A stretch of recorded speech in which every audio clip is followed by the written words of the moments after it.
Today I'm gonna add to this painting that has a pumpkin and a kitty cat, and first we're gonna put a witch.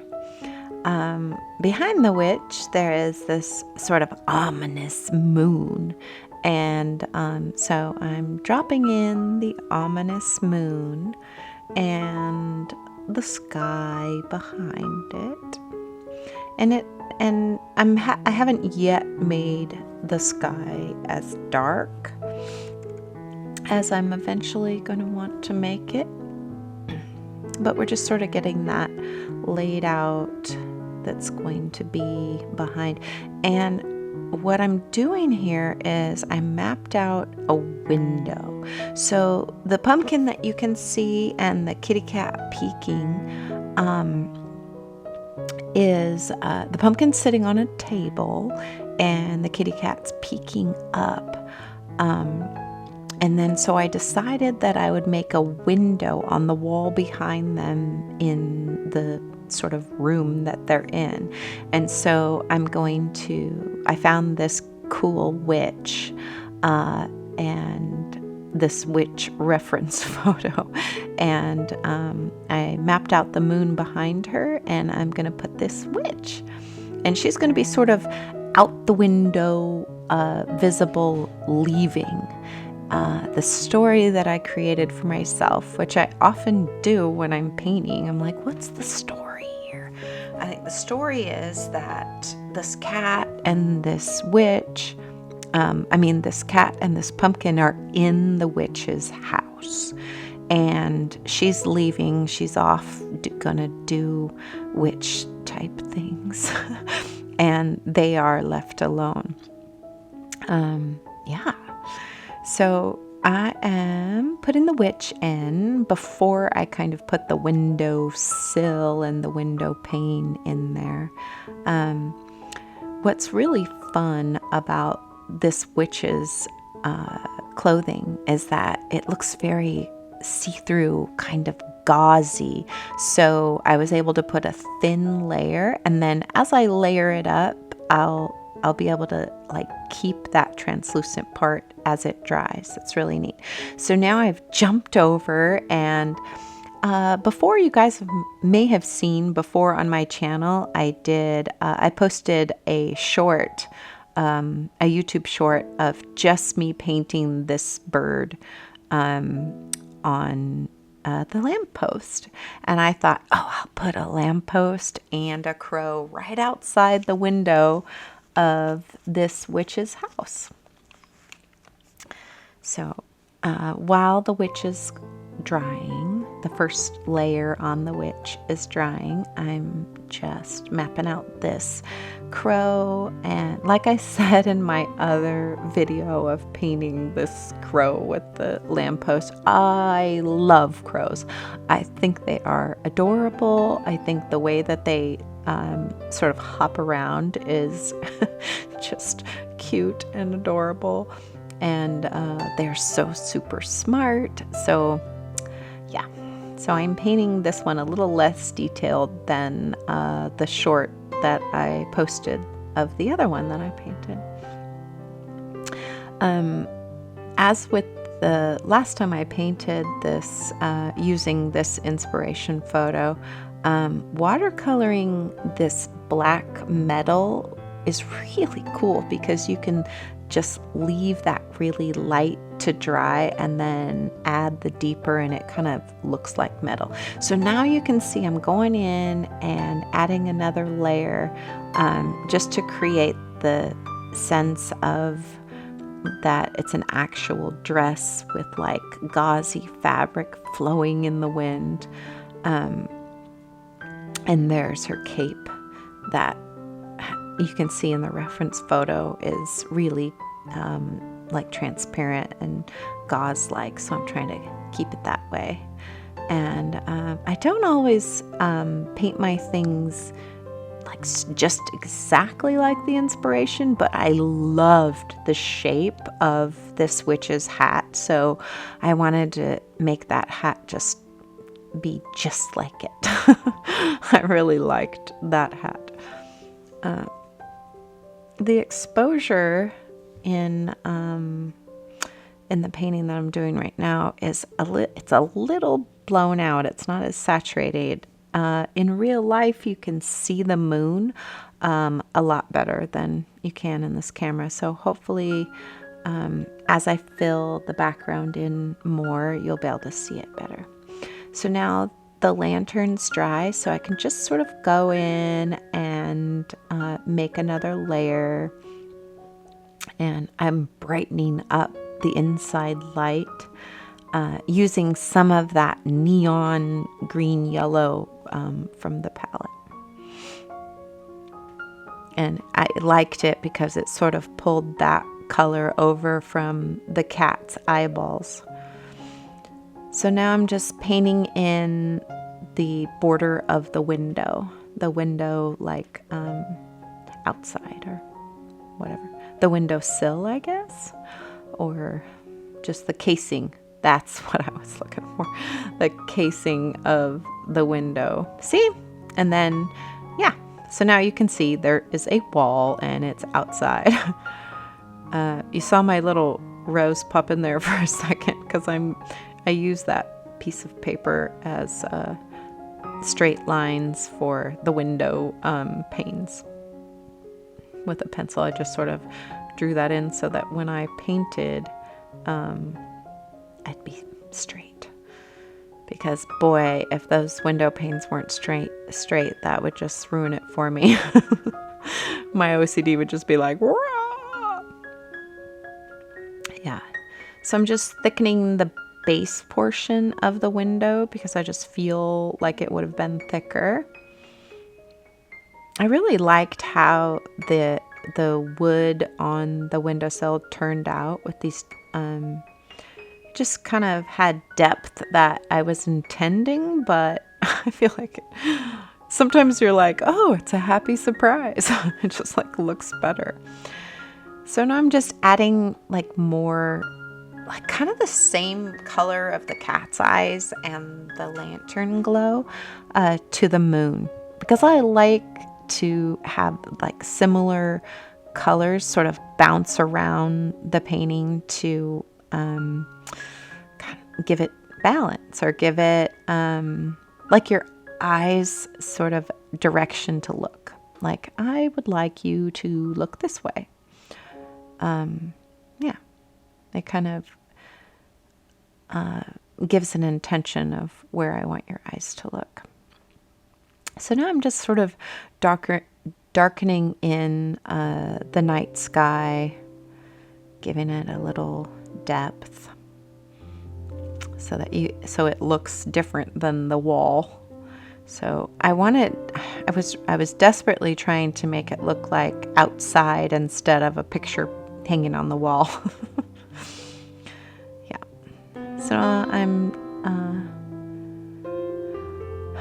there I was practicing some branches because I wanted to put some like dark kind of creepy branches in, but I wasn't sure how they were going to come out, so I didn't do it till the very end. In fact, I'm not sure if the creepy branches even made it into this video. I think I added them in a separate section. So I'm just adding the little highlights to the feathers, and I'm doing this with Posca paint. So I'll use a Posca paint marker and dab it on my palette just to get a little bit of that paint. That's how I'm able to lighten up.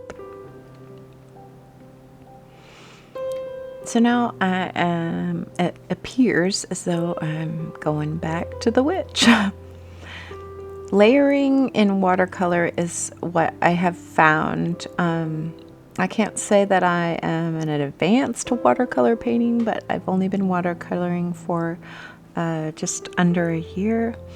But what I have found that as you add layers and layers, like layering is just winning in watercoloring. So here I'm deepening the color of Miss Pumpkin here. And as I'm watching it right now, I'm noticing that my palette is off screen. I apologize for that. What a mess. So I'm just sort of darkening up and giving her some more dimension. So you can see her chin has more like a bulbous look now. And I'm adding some wispy hairs with a fine brush, because I was just looking at it and it looked like her hair sort of had a blunt cut. Oh, look at what's there. It's a rat. So I was like, this whole table area right here, you know, what is the cat looking at? The cat isn't really looking at the pumpkin, and I know the pumpkin's looking at the cat, but I was like, oh, it needs a rat. So I searched up and I found this adorable reference photo of this rat. And I searched for black rat, and I guess he's black, but he's like black and brown. But I mean, I just thought he was adorable. So here he is. We are dropping him into the story. So as the witch flies away, the cat is clearly going to chase this rat. And the rat is like, Miss Pumpkin, save me from him, save me. And Miss Pumpkin's like, kitty cat, don't eat the rat. It's the witch's rat. And then the witch loves her rat. So I found that leaving the color of the table like through the rat as the highlights, and just kind of putting in the shadows with this wispy brush strokes, I found that to be pretty effective. I did have to keep changing the shape of the ear and the shape of the belly. I was like, it just wasn't, coming out quite like I wanted. And then for the hands, the cute little hands, I used like a skin color, like a human skin color for the hands. And after those dry, I'm going to go in and put the little dark like shadows. And the white that you see on him, again, I'm using that Posca paint. I don't know if any other painters in the watercolor community use white Posca. I think mostly watercolor painters use white gouache, because white watercolor paint really, it's so translucent that it doesn't really show up. So I think that's why people sort of default to white gouache paint, because it just has a little bit more pigment. But I just happen to like the white paint in a Posca pen. It's just my thing. I haven't happened upon anybody else that does that. I'd be interested if you happen to be a watercolorer, a watercolor painter, and you've tried Posca paint pens, the paint from the Posca paint pens, let me know. I would love to know. And it was just me using that for white was just sort of a happy accident, because I ran out of white gouache, and I had the white Posca pen there, and I was like, I wonder. And then it just sort of happened. So now I'm just darkening in my rat. Again, layering and layering and layering, just to give him a sense of realism and depth. And I think I made his face a little bit fatter and shorter than the reference photo, but I think that was my way of making him cute instead of like a creepy rat. Because I mean, we still want cute, right? We still want cute. And in the reference photo, his tail is like pink. It's like very, very light. So I flipped it upside down for a second because it just felt it was easier. I'm painting on a block of watercolor paper, so I don't have to have it taped down because it's a block of paper. But I sort of moved it and flipped it around to put that backdrop of the backdrop of the wallpaper. I was like, what am I thinking of? So I wasn't sure what I was maybe gonna put make the wall brick, and then I was like, maybe I'll make it like a stone with cracks. And then I asked my husband, and he said, oh no, it should be like a, cool old-timey, I don't think that's the word he used, but a cool old-timey wallpaper. And so I was like, ooh, okay. So I decided to try to make one of those kind of Victorian looking scrolly and purple. I mean, if a witch could pick, she would pick purple. So I'm trying to imagine like where each of these like scrolly bits of the wallpaper would be.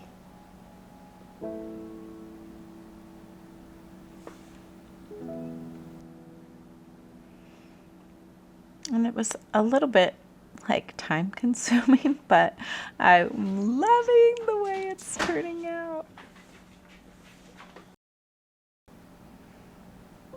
So again, I'm sort of flipping it around, and I want to make sure as I'm moving around the painting, putting the details in the wallpaper, that I'm letting my rat dry and not smearing him or transferring some of his pigment over to the table or whatever. Yeah. This is the kind of nice thing about working with a block of watercolor paper instead of an individual sheet that I've taped down. I can move it around. I think a few times in this video I am like working on an area that is a little bit off camera, and I apologize for that. I was just like, right now I'm kind of not centered. I'm sorry. So I'm adding some of that yellow, sort of orangey yellow, into the flames or whatever that is, the detail on the wallpaper, just to sort of tie it together. And now I'm just going in and sort of looking around. At the end of my painting session, I'll just sort of go around and see where can I add a highlight or deepen a color, or maybe something that I painted after something else interfered with the image. So I just try to go around and kind of clean things up. Like I'm cleaning up where the sky and the leaves meet to sort of make it more seamless. And then I'm gonna, where the windowsill meets the top of the cat's head was a little bit like interesting. So I'm just sort of fixing up all the little details. And then we're just finishing up.